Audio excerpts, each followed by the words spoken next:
Hello everyone, मैं SP Singh आपका स्वागत करता हूं TWLC के ऑनलाइन प्लेटफॉर्म पे। जैसा कि हम लोग पॉलिटी में सीरीज चला रहे थे, क्लास 3 तक हम लोगों का सेक्शन कंप्लीट हो गया था। आज हम लोग क्लास 4 देखते हैं, आगे के क्वेश्चंस को डिस्कस करते हैं। आइए देखा जाए। सबसे पहला क्वेश्चन देखिए क्या लिखा हुआ है। उच्च न्यायालय से संबंधित प्रावधान संविधान के किस भाग के अंतर्गत आते हैं? अब आपको पता है उच्च न्यायालय की अगर हम बात करते हैं तो उच्च न्यायालय का मतलब है आप राज्य की बात कर रहे हैं। उच्च न्यायालय का मतलब आप राज्य की बात कर रहे हैं, क्योंकि ये संविधान के भाग राज्य के अंतर्गत ही आप उच्च न्यायालय को पढ़ते हैं। और उच्चतम न्यायालय यानी सुप्रीम कोर्ट को आप संघ के अंतर्गत पढ़ते हैं। तो अगर हमें बात की जाए राज्य की, तो राज्य संविधान के कौन से भाग में है? तो भाग 6 में है। और कहां से स्टार्ट है? 152 से लेकर 237 के बीच में हम राज्य को पढ़ते हैं। और उच्च न्यायालय को हम लोग पढ़ते हैं अनुच्छेद 214 से लेकर 237 तक पढ़ते हैं। तो 214 से 237 कहाँ आएगा? तो भाग 6 के अंतर्गत आएगा। तो उच्च न्यायालय से संबंधित प्रावधान कहाँ होंगे?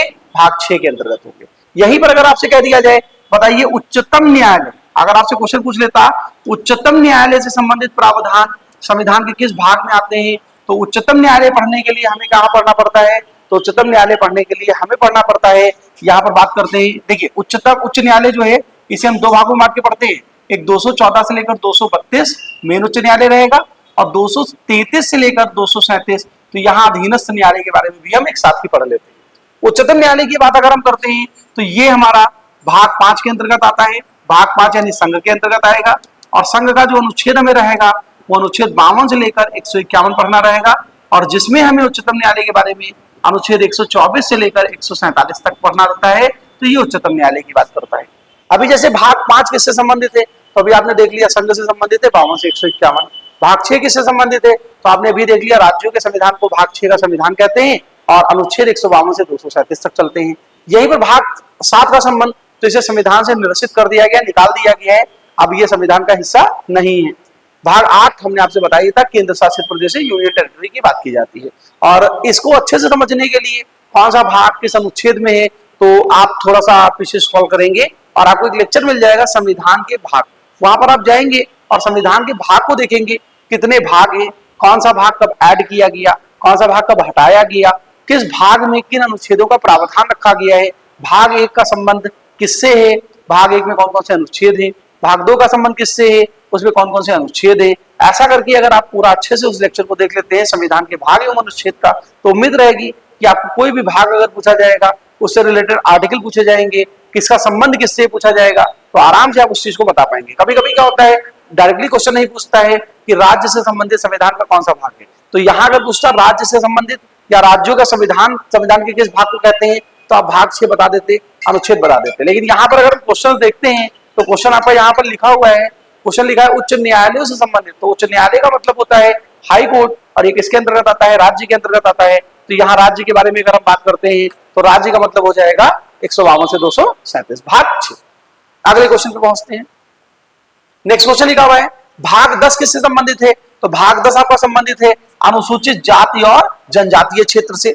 यहाँ पर बात करते हैं वित्त संपत्ति और समुदाय किससे संबंधित है, तो ये भाग 12 से संबंधित है। यहाँ बात करते हैं संघ और राज्य के अधीन सेवाएं किससे संबंधित हैं, भाग 14 से संबंधित है। लोक सेवा आयोग, राज्य लोक सेवा आयोग, संघ लोक सेवा आयोग। अंतरराज्यीय व्यापार के बारे में बात करते हैं तो भाग 13 से संबंधित है। व्यापार एवं वाणिज्य को लेकर भाग 13 के अंतर्गत लेकर चलते हैं।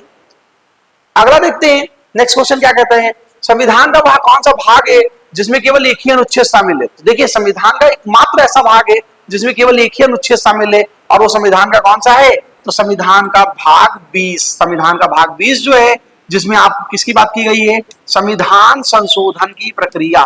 संविधान के भाग 20 में किसकी बात की गई है? संविधान संशोधन की प्रक्रिया, कॉन्स्टिट्यूशनल अमेंडमेंट की बात की गई है। और ये संविधान का भाग 20 है। और संविधान संशोधन की प्रक्रिया कहां से ली गई है? तो आपको पता है दक्षिण अफ्रीका से ली गई है। संविधान संशोधन की प्रक्रिया कहां से ली गई है? दक्षिण अफ्रीका से ली गई है। और संविधान संशोधन की प्रक्रिया का उल्लेख कहां है? तो अनुच्छेद नंबर 368 में। तो संविधान का एकमात्र भाग है 368 अनुच्छेद, जो कि संविधान के भाग 20 में एकमात्र अनुच्छेद है 368। तो आपका आंसर क्या हो जाएगा? भाग 20। और इसमें केवल एक ही अनुच्छेद है, अनुच्छेद नंबर 368 की बात करते हैं। आगे बढ़ते हैं, नेक्स्ट क्वेश्चन पे पहुंचते हैं। अगला क्वेश्चन देखिए क्या कह रहा है, निम्नलिखित में कौन सा भाग 74वें संविधान संशोधन द्वारा जोड़ा गया? तो 73वें से जोड़ा गया था।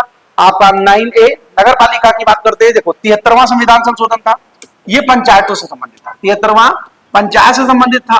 और 74वीं की अगर हम बात करते हैं तो ये नगर पालिका, 74वां किससे संबंधित था, नगर पालिका, और इसे संविधान का भाग 9A जोड़ा गया। और यहीं पर अगर हम 9A की बात करते हैं, हो गया भाग, ये तो आपको पता ही है कि 9 पंचायत से संबंधित है, भाग 9B जो है ये सहकारी समितियों से संबंधित है, 97वां संविधान संशोधन 2011 में किया गया था। भाग 14A जो आपका है ट्रिब्यूनल से संबंधित है, और इसमें आपका 42वां संविधान संशोधन 1976 के तहत जोड़ा गया था। आगे बढ़ते हैं, नेक्स्ट क्वेश्चन है भारतीय संविधान के भाग 4 का मुख्य उद्देश्य। अब देखिए भाग 4 है क्या, ये नहीं पूछ रहा है, भाग 4 को लागू करने का मुख्य उद्देश्य क्या है। तो भाग 4 की अगर हम बात करते हैं तो भाग 4 बेटा हमारा डीपीएसपी है, और यहीं पर अगर हम डीपीएसपी के बारे में बात कर लें तो डीपीएसपी का मतलब directive principles of state policy, और इसको लागू करने का एकमात्र उद्देश्य था लोक कल्याणकारी राज्य की स्थापना तथा सामाजिक एवं आर्थिक लोकतंत्र की स्थापना करना। तो सामाजिक एवं आर्थिक लोकतंत्र की स्थापना करना। अगर आपसे क्वेश्चन पूछा जाए राजनीतिक लोकतंत्र की स्थापना के लिए संविधान के किस भाग को लागू किया गया, तो राजनीतिक लोकतंत्र की स्थापना के लिए संविधान का भाग 3 लागू किया गया, मूल अधिकार। अगर आपसे क्वेश्चन पूछ लिया जाए संविधान की प्रस्तावना, संविधान की प्रस्तावना का लेक्चर भी है, आप जाकर वहां से देख सकते हैं। संविधान की प्रस्तावना में कितने प्रकार के न्यायों की बात की गई है, तो संविधान की प्रस्तावना में 3 प्रकार के न्याय जो कि रूस से लिए गए हैं बात की गई है, सामाजिक न्याय, आर्थिक न्याय और राजनीतिक न्याय। और इन तीनों प्रकार के न्यायों को अगर धरातल पर उतारना है तो संविधान के किन 2 भागों को अक्षरशः लागू करना पड़ेगा, तो भाग 3 और भाग 4 को अगर हम अक्षरशः लागू करते हैं तो संविधान में जितने प्रकार के न्यायों की चर्चा की गई है उनको धरातल पर उतारा जा सकता है, क्योंकि राजनीतिक लोकतंत्र की स्थापना भाग 3 से होती है, सामाजिक और आर्थिक लोकतंत्र की स्थापना भाग 4 से होती है। चलिए आगे बढ़ते हैं, नेक्स्ट क्वेश्चन पे पहुंचते हैं। अगला क्वेश्चन क्या कहता है, यदि किसी व्यक्ति को किसी राज्य की सेवा से बर्खास्त या हटाया जाता है तो वह अपील के लिए, अब राज्य लोक सेवा आयोग संविधान के किस भाग में है, तो आप कहेंगे भाग 14 में है, तो अपील के लिए भी कहां जाएगा, भाग 14 में जाएगा। अगली बात करते हैं, नेक्स्ट क्वेश्चन क्या है, भारतीय संविधान के भाग 16 में क्या शामिल है, तो भारतीय संविधान का भाग 16 है कुछ वर्गों के लिए विशेष संबंध प्रावधान है, और ये आर्टिकल नंबर 330 से लेकर 342 तक हम चलते हैं, और कुछ वर्गों के लिए विशेष प्रावधान या विशेष प्रावधान की बात की गई है भाग 16 में। अगला क्वेश्चन देखते हैं, संविधान का कौन सा भाग नागरिकों के लिए समान नागरिक संहिता। अब आपको पता है कि समान नागरिक संहिता इसे हम कहते हैं uniform civil code, uniform civil code, समान सिविल संहिता या समान नागरिक संहिता, ये कहां पर चर्चा की गई है, तो यूनिफॉर्म सिविल कोड की चर्चा की गई है अनुच्छेद नंबर 44 में। कौन सा अनुच्छेद, अनुच्छेद नंबर 44 में यूनिफॉर्म सिविल कोड की चर्चा की गई है। अगर पूछा जाए स्वतंत्रता के बाद भारत का पहला राज्य जहां पर यूसीसी लागू किया गया है, तो आप आंसर में बताएंगे स्वतंत्रता के बाद भारत का पहला राज्य जहां यूसीसी लागू किया गया है, तो कौन सा हो जाएगा, तो आपका उत्तराखंड हो जाएगा। स्वतंत्रता के बाद भारत का पहला राज्य या प्रथम भारतीय राज्य जहां यूसीसी लागू किया गया है, उत्तराखंड। लेकिन अगर पूछा जाए भारत में उत्तराखंड कितने नंबर पर है, तो दूसरे नंबर पर है, क्योंकि गोवा में पहले से यूसीसी लागू है, और गोवा का जो यूसीसी है ये स्वतंत्रता के पहले से चला रहा है।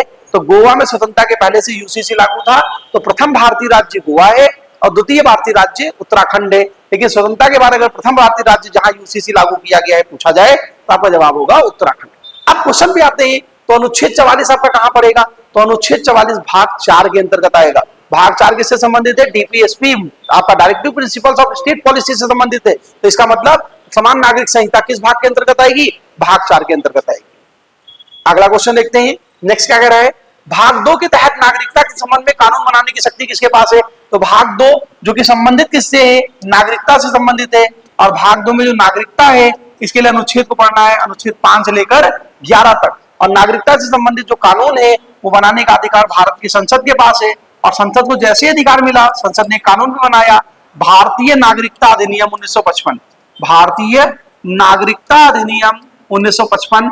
और इस कानून में अभी लेटेस्ट संशोधन किया गया था जब सीएए एनआरसी का मुद्दा उठा था, तो 2019 में इसमें लेटेस्ट संशोधन किया गया था, और अल्पसंख्यक वर्ग के लोगों को जो कि पाकिस्तान, बांग्लादेश और अफगानिस्तान के थे, हिंदू, बौद्ध, सिख, जैन, ईसाई, इनको क्या किया गया था, पारसी, भारतीयों में अल्पसंख्यक के तहत आपका नागरिकता ग्रहण करने का 5 साल से अगर वो रह रहे हैं तो उन्हें नागरिकता दी जाएगी, किसके तहत, सीएए एनआरसी के तहत।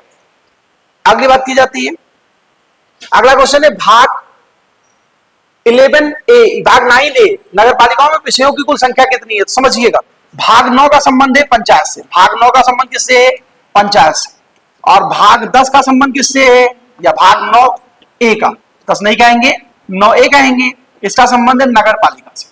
और जब आप अनुसूची पढ़ते हैं तो पंचायत से संबंधित अनुसूची होती है अनुसूची नंबर 11, और नगर पालिका से संबंधित अनुसूची होती है अनुसूची नंबर 12।